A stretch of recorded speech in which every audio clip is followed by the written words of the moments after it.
Bonjour chers amis, frères et sœurs, encore une petite vidéo vacances de Philippe. Cet été, j'ai dit que je ferais des vidéos plus courtes et cool les amis, cool. Bah oui, parce qu'on est en vacances, du moins.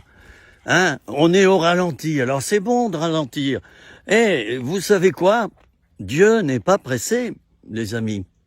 La preuve, c'est qu'il a dit « je viens bientôt ».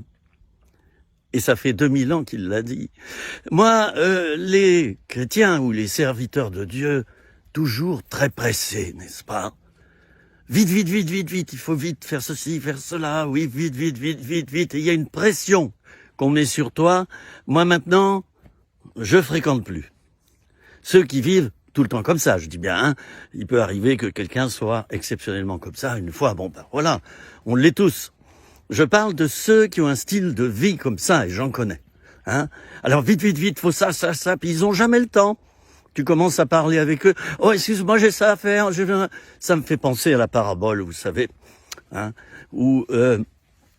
Eh bien, il y en a un qui disait il faut que j'aille acheter une paire de bœufs. Ça pouvait pas attendre. Hein. Voilà, il faut que je fasse mon service militaire. Il faut que j'aille m'occuper de mon père qui est mourant. Voilà.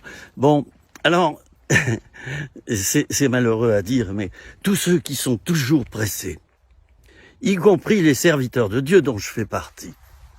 Tous ceux qui sont toujours pressés, les amis, il y a un problème. Alors, parmi les problèmes qu'il peut y avoir derrière, et là, qu'on ne me dise pas que je juge les serviteurs de Dieu, je discerne. D'accord ? D'ailleurs, Paul disait à Timothée, reprends, censure, exhorte. Eh ben, peu cher, ça. Hein ? Et je vois qu'on ne le fait pratiquement plus dans nos églises. Et dès qu'on le fait, on nous accuse de juger. Oh, tu juges un serviteur de Dieu. Une damnation, une condamnation va t'arriver dans ta vie. J'ai encore lu ça sur une page Facebook de quelqu'un d'autre, ça me concernait pas. Mais j'ai mis un petit mot quand même, j'ai dit oh, frère, hein, reprends, censure, exhorte en toute occasion, favorable ou non. Hein, ça c'est Paul dans une épître à Timothée. Bon. Alors, je revenais à ceux qui n'ont jamais le temps, hein. Aussi bien dans le monde que chez les chrétiens. Là, il y a une anormalité. Vous voyez que Jésus était tout le temps pressé, mais il se laissait arrêter.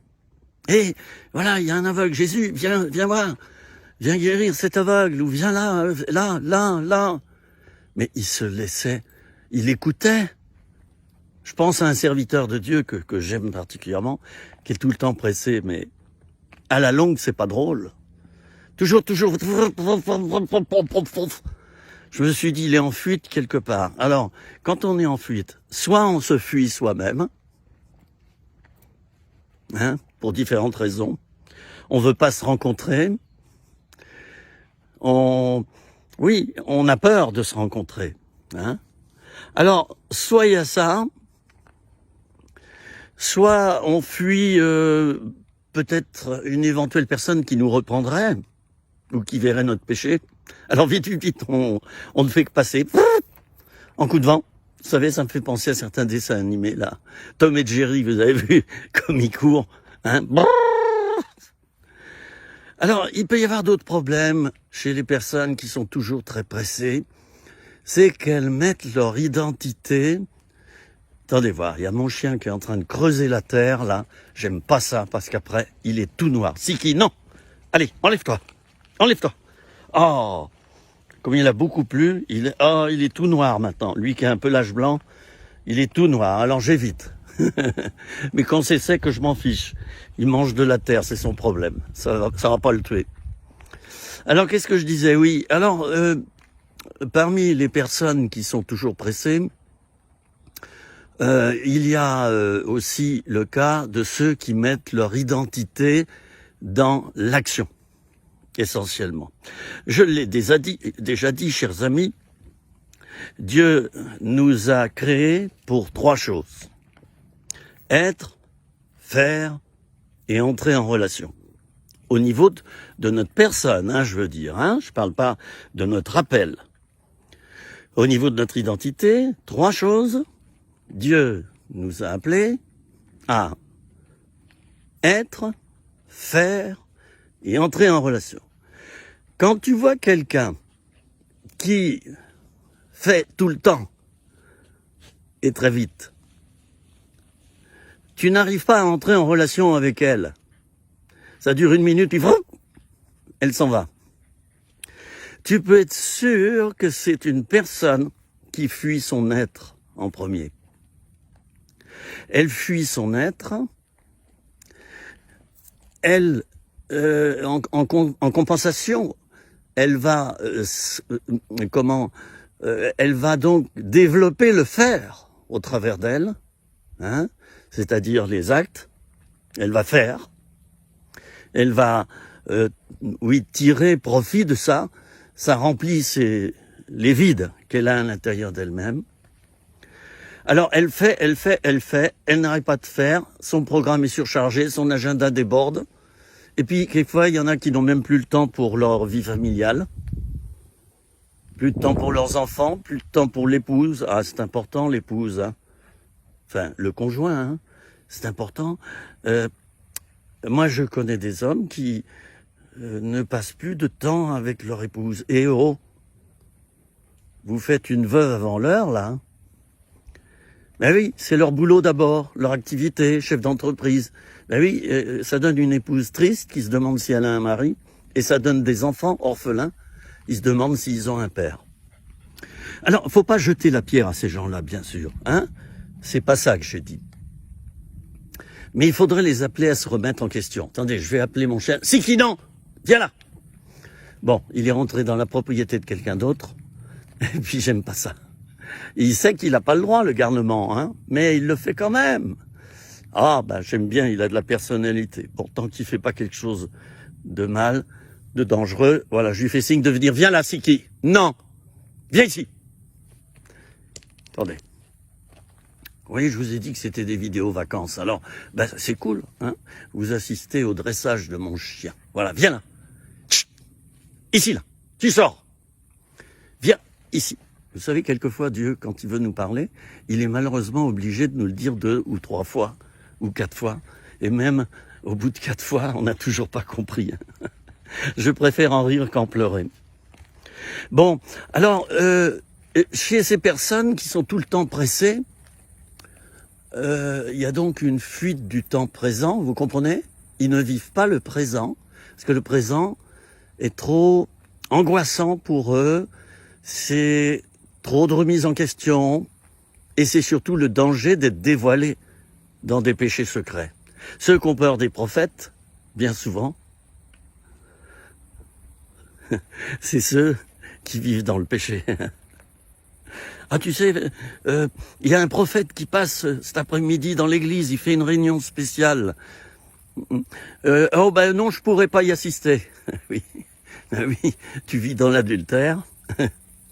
Hein, puis t'as piqué dans la caisse de ton entreprise et t'as un petit peu les jetons, ben t'as un petit peu les jetons qu'on te reprenne, quoi, hein, puisque c'est dans les prérogatives des prophètes, dans l'amour, dans la douceur, que quelquefois de reprendre quelqu'un qui a péché. Et il doit le faire sans jugement et sans se croire supérieur, les amis. Très important. Si tu as un ministère de prophète, ne sois pas cassant, ne sois pas dur, n'aie pas un ton qui fait penser à un jugement dans le tribunal, et vraiment, eh bien, sois un père. Hein? Sois le bon berger qui prend la brebis sur ses épaules. Mon frère, le Seigneur m'a montré que tu as certainement un gros péché dans ta vie. Tu sais, je te juge pas. Moi, j'en ai commis aussi. Voilà, le Seigneur m'a révélé ça ou ça ou ça. Vous voyez, on se met à la portée de l'autre. Et là, on le reprend. Hein? L'apôtre Paul dira, reprends, censure, exhorte, prêche la parole, insiste en toute occasion. Et il dira ceci avec douceur et en instruisant. D'accord? Tiens, je vous montre un peu de paysage là. Parce que, on a dit que c'est une vidéo vacances. Alors, faut bien que vous profitiez du paysage. J'aime bien ce coin-là. Il y a des barrières, regardez, des barrières en bois, des vieilles barrières en bois. J'aime beaucoup ce coin-là. C'est là que je fais quelquefois, en été, beaucoup de vidéos vacances. Et puis, il y a des bestiaux plus loin. Il y a des veaux, il y a des moutons. J'aime ça. Alors, j'espère que vous avez le sourire quand même. Hein? Je répète. Si tu ne fais que penser à tes problèmes, tu deviens un problème pour toi-même. Et tu deviens comme tes problèmes. Mais si tu apportes tes problèmes au Seigneur, tu lui apportes le dossier, tu vivras plus léger. Je connais des chrétiens, ils ne font que contempler leurs problèmes, et ils ne font que se plaindre. Non, c'est pas ça que Dieu a dit dans sa parole. Bon, là, il y a un grand coup de vent. J'espère que ma casquette va pas s'envoler, ça serait pas un grand malheur. Vous voyez, elle est jolie celle-ci, je l'aime bien. C'est la deuxième fois que je le dis. Puis elle a un fond bleu dessous. Oh, je l'aime bien celle-là. Bon, alors, donc très important. Je sais plus ce que je disais du coup. Enfin, il y a tellement de choses importantes, oui. Oui, très important. Qu'est-ce que tu contemples dans ta journée? Est-ce que tu contemples Jésus tour à tour, qui meurt pour toi sur la croix, qui souffre, qui verse son sang? Ça, c'est quand tu souffres, c'est bon de le contempler comme ça. Bien sûr, c'est déjà fait il y a 2000 ans, mais c'est pas mauvais de contempler cette scène qui a réellement eu lieu. Et de te dire, il a souffert, ça me rassure, moi je souffre aussi un peu martyr, bon, pas autant que lui, mais ça me rassure, parce que dans la vie chrétienne, oui, il y a donc de la souffrance. D'ailleurs, Paul dira à Timothée, souffre avec moi, comme un bon soldat de Jésus-Christ. Souffre avec moi, comme un bon soldat de Jésus-Christ. Et l'apôtre Paul dira d'ailleurs, comparera le chrétien à un athlète, aussi à un laboureur, un athlète qui court pour remporter le prix, aussi un laboureur. Tu es appelé à labourer. Et tu es appelé à semer. Est-ce que tu sèmes? Est-ce que tu as évangélisé cette semaine? Est-ce que tu encourages les autres? Est-ce que tu leur dis leurs qualités? Ou alors tu es prompt à être atteint de sinistrose? Tu dis tout le temps ce qui va pas, et puis les autres, ils ont la chair de poule quand ils te rencontrent, parce qu'ils se disent, qu'est-ce que je vais prendre comme tannée encore? Il y a des gens comme ça, J'en connais. Je suis pas en train de les juger, les amis. J'ai mes défauts. Et Dieu sait que j'en ai. Je juge pas. Je suis en train de faire de la relation d'aide, là. Je suis en train de donner un tout petit cours de relation d'aide. C'est important. Qu'est-ce que c'est que la relation d'aide? C'est biblique, je le rappelle. C'est biblique, la relation d'aide. La relation d'aide, c'est rentrer en relation avec une personne pour l'aider. Et souvent, ça se passe au travers d'entretiens de relations d'aide. La relation d'aide, c'est biblique. Jésus faisait de la relation d'aide. Quand il était avec la Samaritaine, quand il s'isolait avec quelqu'un et qu'il l'écoutait, c'était de la relation d'aide qu'il faisait. Il entrait en relation pour aider cette personne. L'écoute, chers amis, l'écoute fait partie de la relation d'aide à 50%. Je connais des conseillers en relation d'aide qui ne font que parler. Tais-toi. 50% de ta thérapie, entre guillemets, consistera à te taire et à écouter la personne. Et il est prouvé que dans ces entretiens de relation d'aide, si on sait se taire et simplement écouter et croire la personne dans ce qu'elle exprime, il faut la croire. Faut pas commencer à la culpabiliser. Il faut la croire. Bien, il est prouvé que c'est 50% du travail qui se fait alors. Même si on n'a pas apporté des solutions, on a écouté, la personne a pu se décharger de ses problèmes en partie. Et surtout, on a cru la personne. Les gens ont besoin d'être crus, chers amis. On est dans une époque où il y a trop de moqueries. On n'est pas d'accord avec quelque chose, ça y est, on est un complotiste. On n'est pas d'accord avec quelque chose dans l'église, ça y est, on est un critiqueur, on est un juge, on est un diviseur, et on nous fout dehors. Mais qu'est-ce que c'est que ça, là? Qu'est-ce que c'est que ça? Qu'est-ce que c'est que cette pensée unique? Qu'est-ce que c'est que ce truc-là où on commence à talbater, à reprendre ce dont la mission est de reprendre? Attention, là, il y a un transfert qui n'est pas bon. Oh, j'aurais encore des tonnes de choses à dire. Vous voyez, là, quelqu'un a fait un petit parking en pleine forêt, là. Et il a installé des pierres. Il va pas rentrer puisque derrière, c'est de la forêt directement, hein. Il y a des arbres qui ont poussé, c'est bouché. Mais il a aménagé un petit parking, là. Il a mis des pierres pour pas s'enliser. C'est qui, non? Voilà, qui se met à aboyer. Bon, bah, il a raison, le brave, hein. Bon.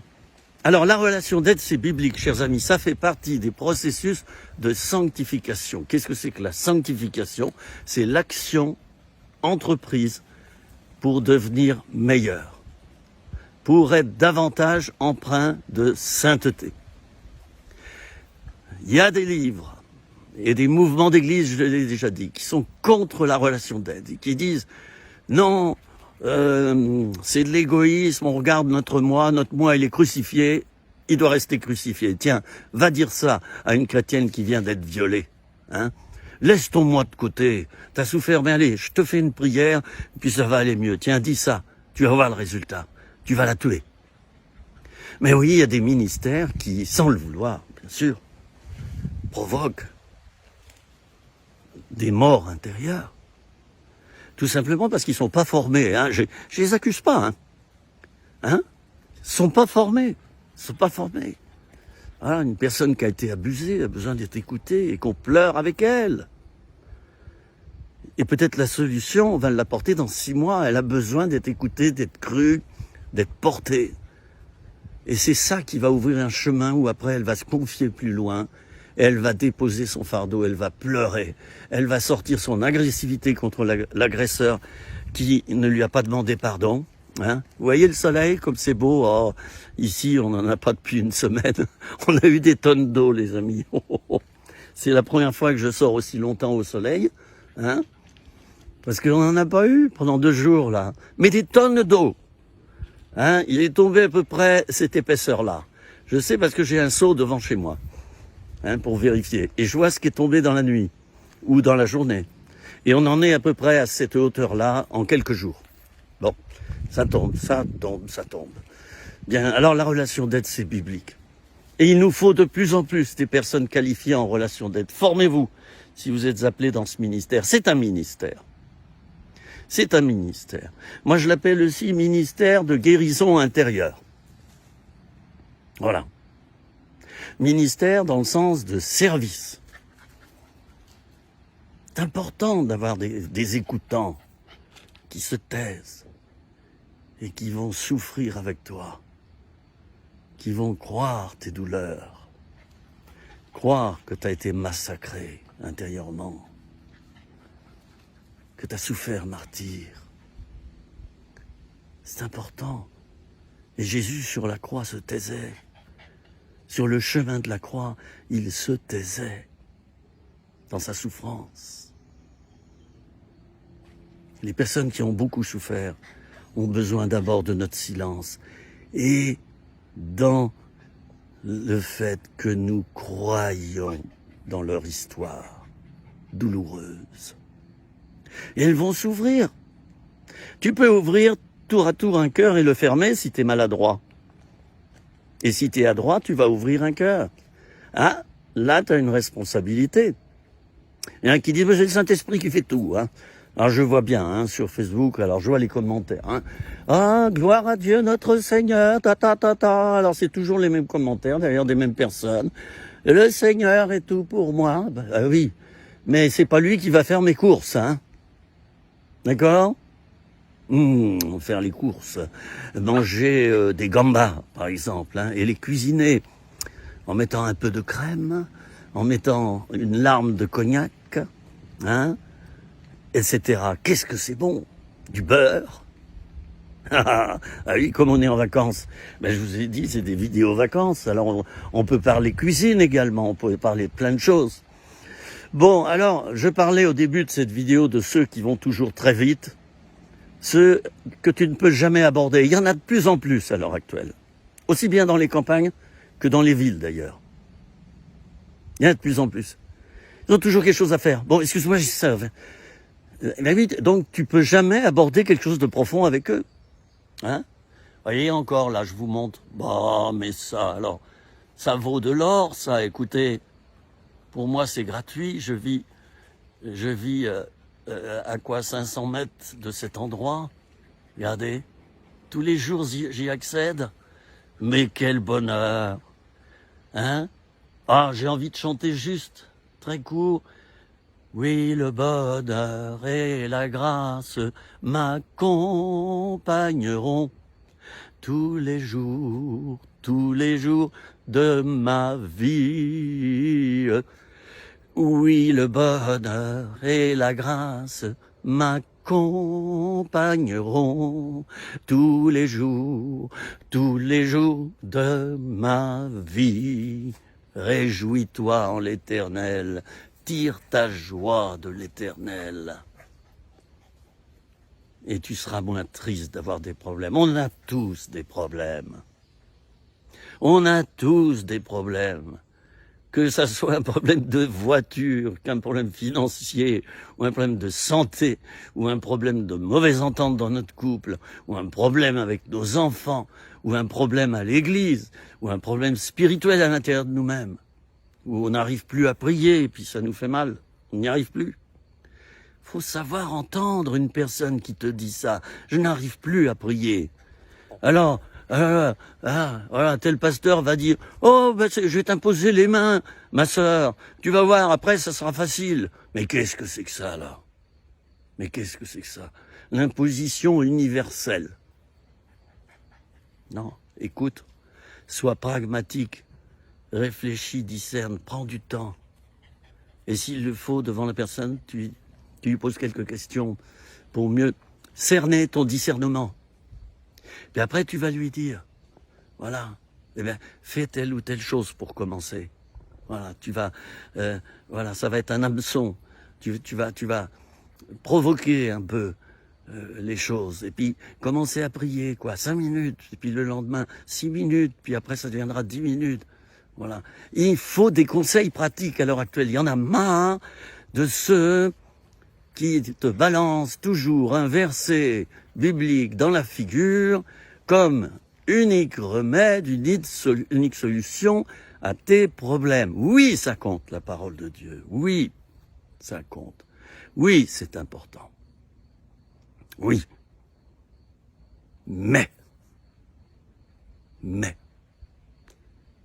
il y a le contexte dans lequel tu vas donner ce verset. Et le contexte, c'est ton humanité et l'humanité de la personne.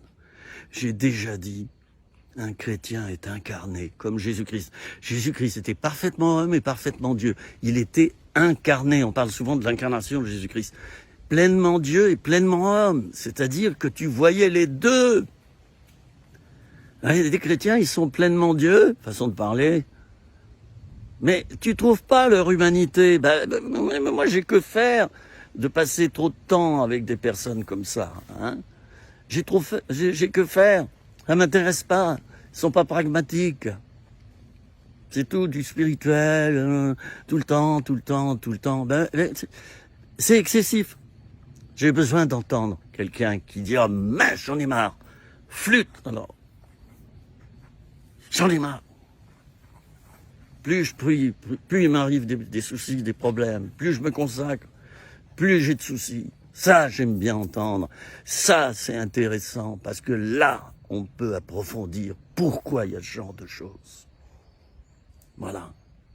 Mais si tu noies tout dans la spiritualité et à la sauce parole de Dieu, je le dis avec respect. Hein? Avec respect. S'il n'y a que ça, c'est insuffisant. C'est comme si tu t'arrêtais au bord de la route, là, sur une route nationale, parce que sur l'autoroute, c'est interdit de s'arrêter comme ça. Et puis, il y a quelqu'un qui a une roue crevée. Alors, tu t'arrêtes derrière elle, et puis, tu parles à la personne. Elle dit, oh là là, je viens de crever. Ouh, ne bougez pas, je vais prier. Seigneur Jésus, je te prie pour la réparation de ce pneu. Au nom de l'Éternel des armées, l'Éternel des pneus. Amen.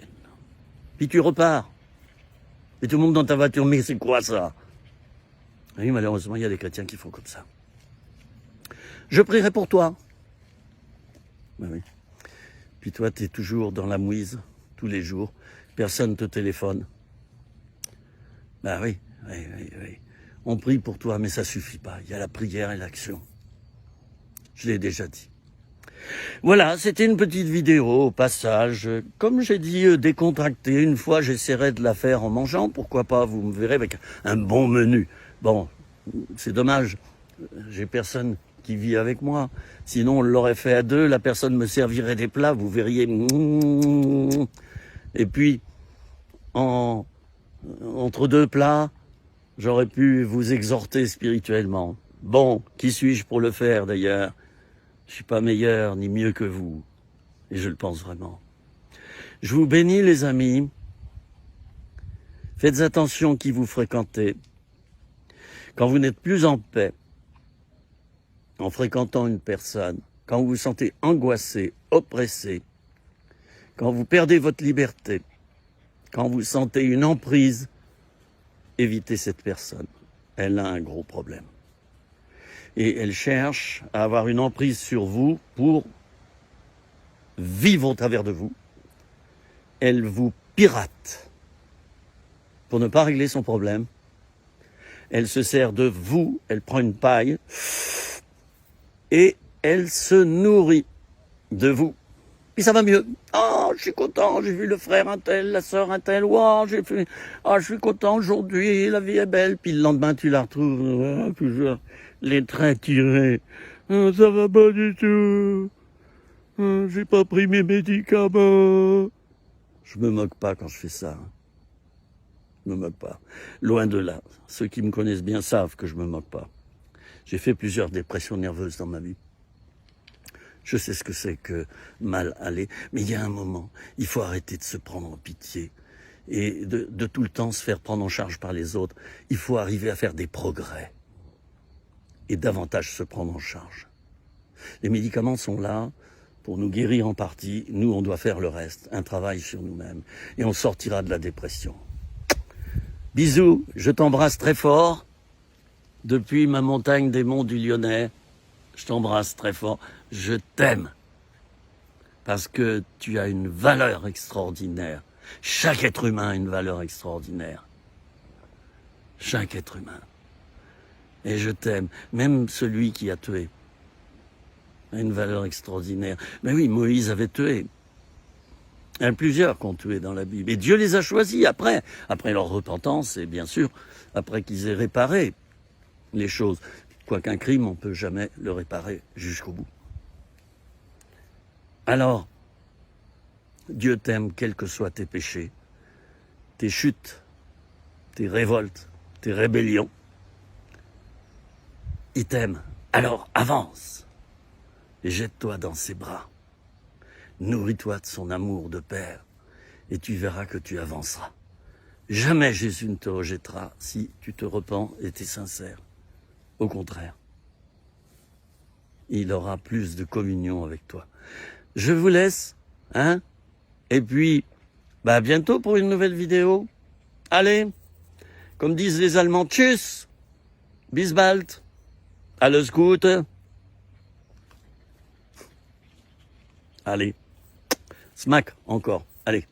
Et, hein, va plus loin. Tourne la page quand ça va pas. Va plus loin. Allez, fais encore un progrès. Au revoir.